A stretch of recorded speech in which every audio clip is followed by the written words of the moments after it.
March 17th, finally headed out to the farm. I've had a very busy week since the last time that I've done anything like this on YouTube or social media. Last week I drove up to Quebec City to JP Mercier's and sawed quite a bit, and then immediately came home, drove all the way back home on the Friday.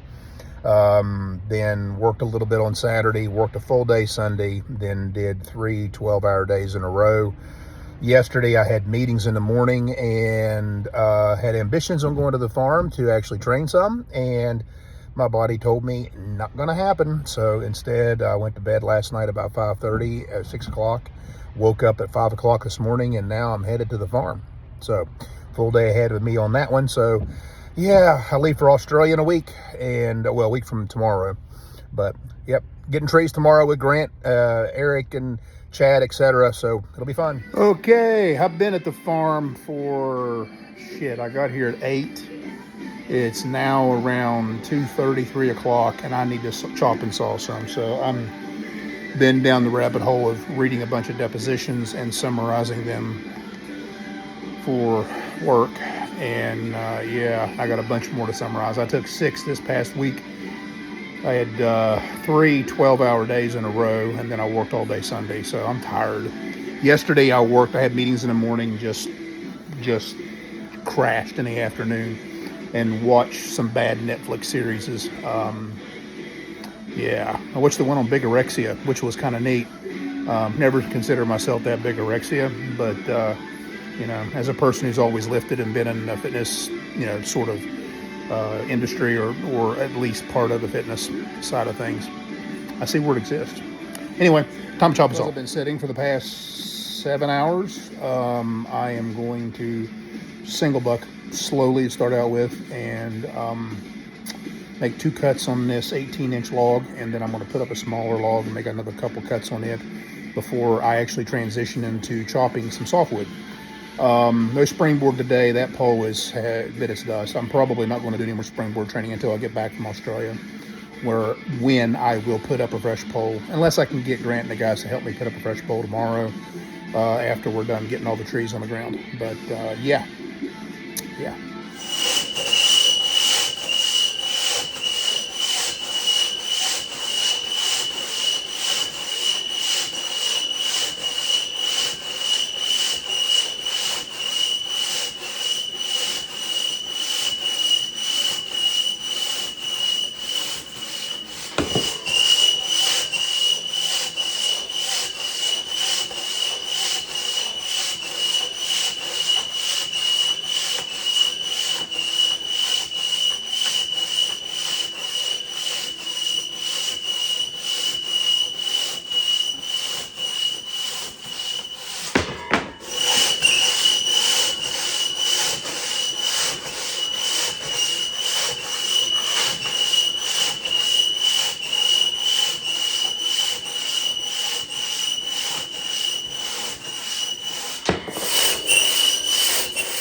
Got a 41-inch pine. I'm using an engineered banana that I don't like. Just don't like the way it feels in the wood.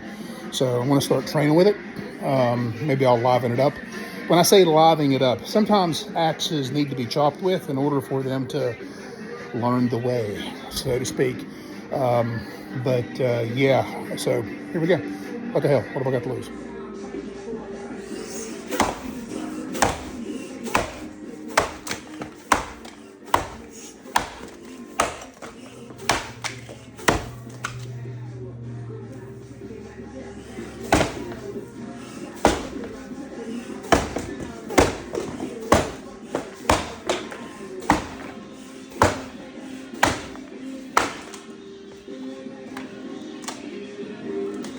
Cut that log right.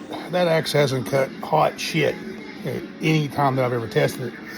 That was either A, an exceptional log, or B, I'm finally hitting the log like a man again, or C, combination of the two, because that was pretty nice. Anyway, I'm going to use the same axe in a 35-inch pine standing. If I had a goal with this, I'd like to cut it with 14 hits. So I can get a good 8 in the front and then hopefully go 1 up, 1 down, 2 up, and then come off with drives. But I got to maintain the slope on the 5th and 6th hit in order for it to come off properly.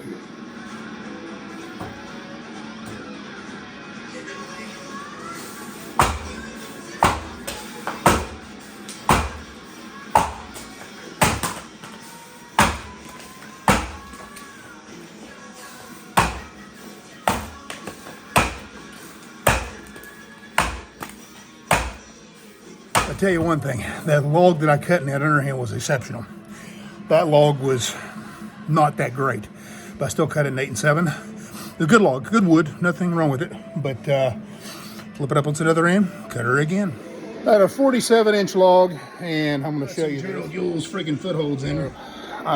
Yeah, I didn't really plan this one too well, but it had a big bunch of knots on one side. So I'm going to cut this with one of my tree axes, like my number 3 backup tree axe, which is a brute, and she'll probably take 17 in the front and something comparable in the back.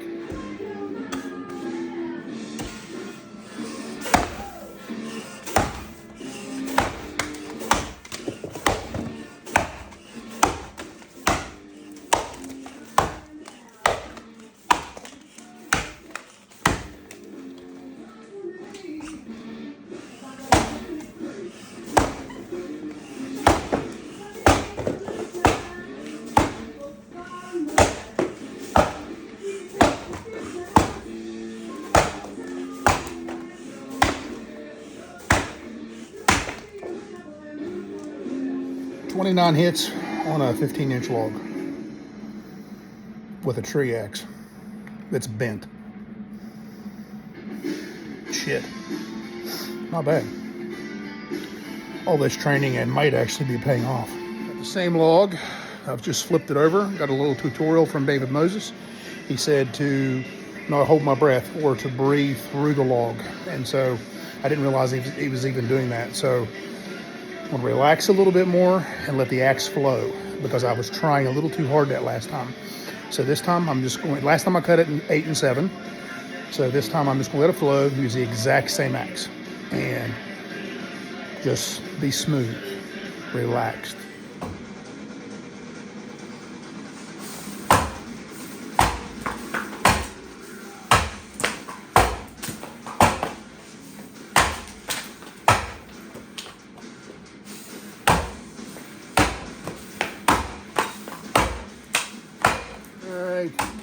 Monster red oak, what the hell. This is going to be more about working on getting up and out. This is going to, that thing's huge. So there's going to be a lot of hits in this.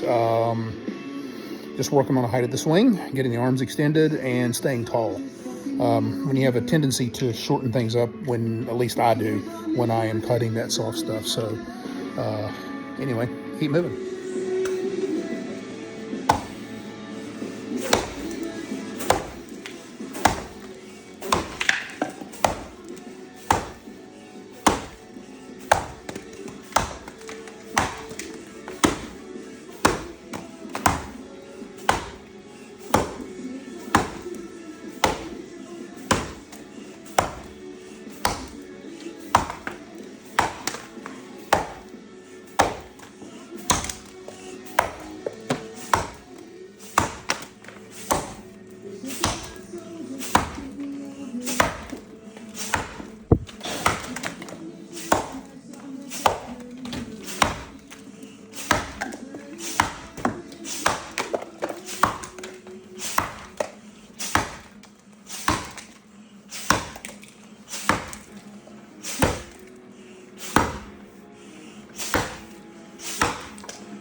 That big ass log hurt. Holy shit. Damn. That was fun. I ain't done yet. Alright, I've got a 10-inch, I believe it's a chestnut oak. By frame of reference, that engineered for Axeman standing block stand is 10 inches in diameter. So, or the pole leading into the ground. So that's a frame of reference, the size of the wood. But I measured it, it's 32 inches in circumference. So, which is spot on 10 inches. Using my designated knot cutter, so there's probably going to be a lot of doing, doing, doing, doing, doing, doing, doing. A lot of bouncing going on.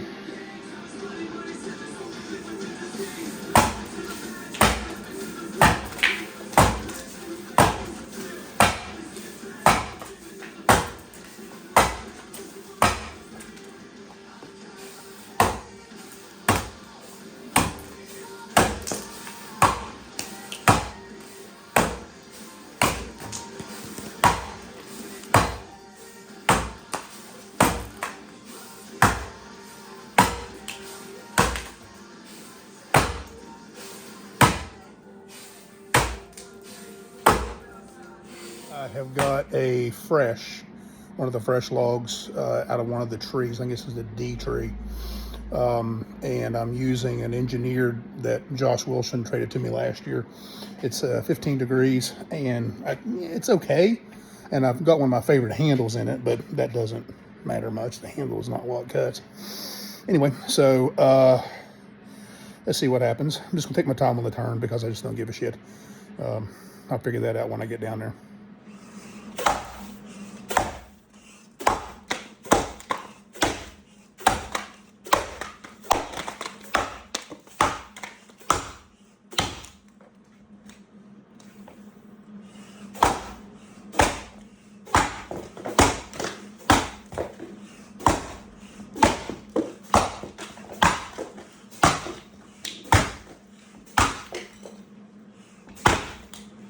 Side's really red from shit. I cut like a crap, but oh well. Say la vie. It came off. Good. Favorite handle of mine might not be the straightest, frankly. Last log of the day. That's a 39-inch white pine. I'm going to use an 8-bait brute, which is like one of my demo axes. It needs a freshen. It cuts well, but I've got better axes. And here we go. Last log of the day, I think.